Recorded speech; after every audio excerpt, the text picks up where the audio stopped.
For history teaches us that the nations that grow comfortable with the old ways and complacent in the face of new threats, those nations do not long endure.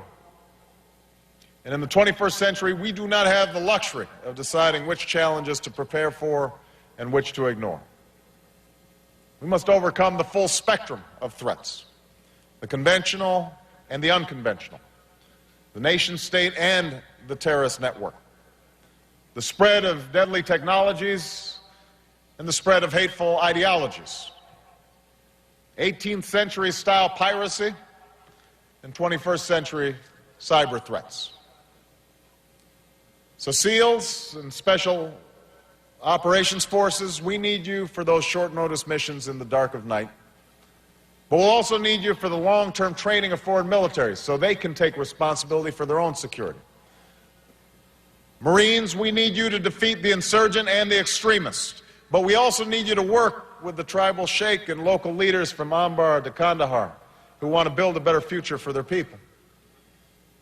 Naval aviators and flight officers, we need you to dominate the airspace in times of conflict, but also to deliver food and medicine in times of humanitarian crisis.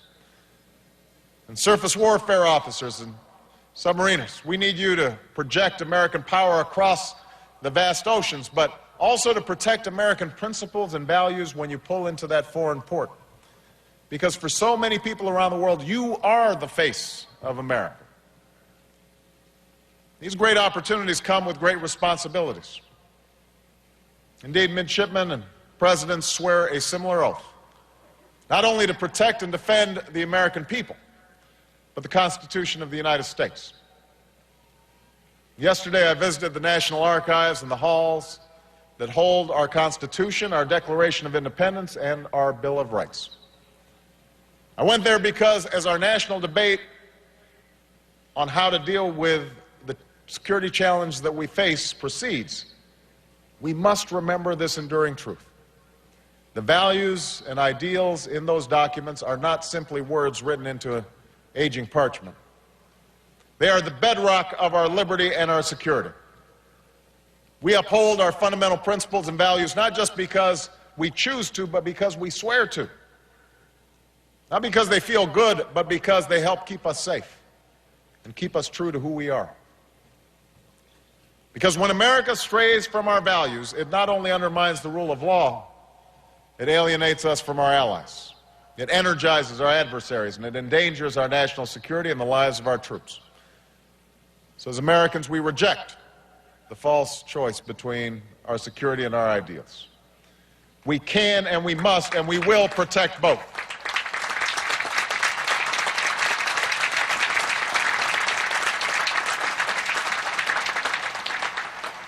And that is just what you will pledge to do in a few moments when you raise your right hand and take your oath. But that simple act, by that simple act, you will accept the life of great sacrifice. Long deployments, separation for loved ones, tests and trials that most Americans can't imagine. But that is the oath you take, the life you choose, the promise you make to America. And today, this is the promise I make to you. It's a promise that as long as I am your commander-in-chief, I will only send you into harm's way when it is absolutely necessary, and with the strategy, the well-defined goals, the equipment, and the support that you need to get the job done.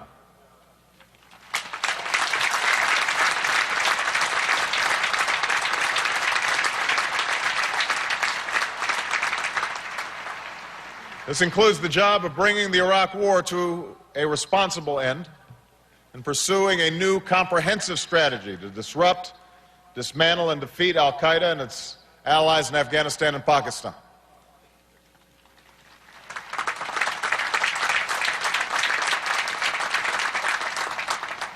And to get you the support you need, we're enlisting all elements of our national power, our diplomacy and development, our economic might, and our moral suasion, so that you and the rest of our military do not bear the burden of our security alone. We'll also ensure you can meet the missions of today, which is why we've halted reductions in Navy personnel and increase the size of the Marine Corps. And we will ensure you can meet the missions of tomorrow, which is why we're investing in the capabilities and technologies of tomorrow. The littoral combat ships, the most advanced submarines and fighter aircraft, so that you have what you need to succeed. In short, we will maintain America's military dominance and keep you the finest fighting force the world has ever seen.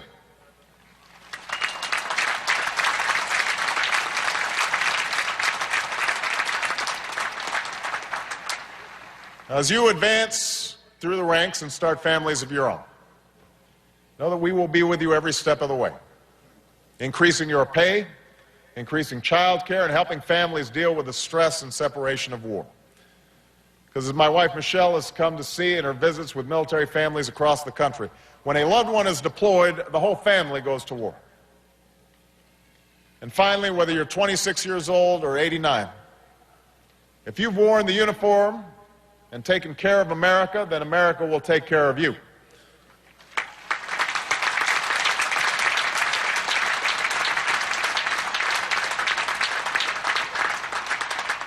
With a modern VA that keeps faith with our veterans and wounded warriors, with a 21st century GI Bill that gives our veterans and their families the chance to live out their dreams. This is America's covenant with you, a solemn commitment to all those who serve. And while our nation has not always fulfilled its duties to its armed forces, let there be no doubt America's men and women in uniform have always fulfilled theirs.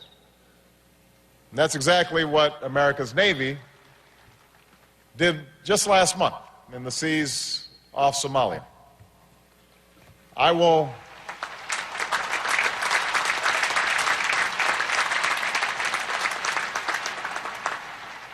not recount the full story of those 5 days in April. Much of it is already known. Some of it will never be known. And that's how it should be. But here, on this day,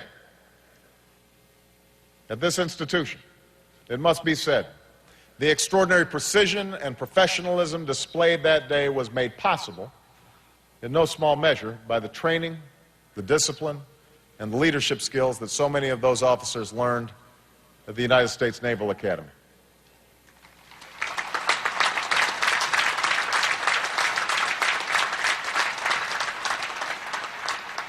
And after that operation, after Captain Phillips was freed, I spoke to one of the Navy SEALs who was there and with the skipper of the USS Bainbridge, Commander Frank Castellano. Naval Academy, class of 1990. And I can tell you, as they would, that the success of that day belongs not only to a single commander or a small team of SEALs, it belongs to the many. It belongs to all the sailors, officers, and enlisted, not on one ship, but several, who diligently stood their watch. It belongs to the pilots and airmen who gave cover overhead, to the intelligence specialists and negotiators and translators, to all the people who worked day after night on the scene and in command centers half a world away to save one man they knew only as a fellow American. And we recall that in those moments of danger and decision, these Americans did what they were trained to do. They remembered their skills.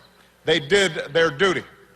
They performed their job. They stood their watch. They took their time, and then they took their shot.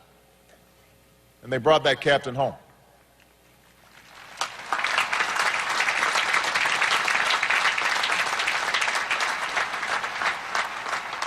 And as Commander Castellano said later of his sailors, every citizen in the country should be happy and thankful that they're there. And I told him that we are. So class of 2009, months or years or decades from now, should you find yourself in a moment of danger, a moment of decision, and should you wonder what is expected of me, what should I do? Just look at that ring on your finger.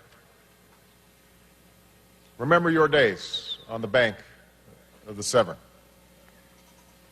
Remember all you achieved here and all that you learned here.